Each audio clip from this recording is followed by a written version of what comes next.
Wherever life takes you, just remember you have us to come home to anytime.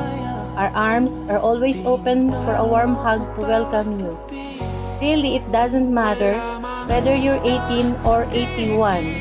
You are and always will be our darling princess, our only baby girl.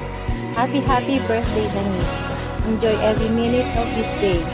May God constantly give you strength, courage, and wisdom to face every challenges in life. May God bless and protect you with His love and pour out His countless blessings upon you always. We love you.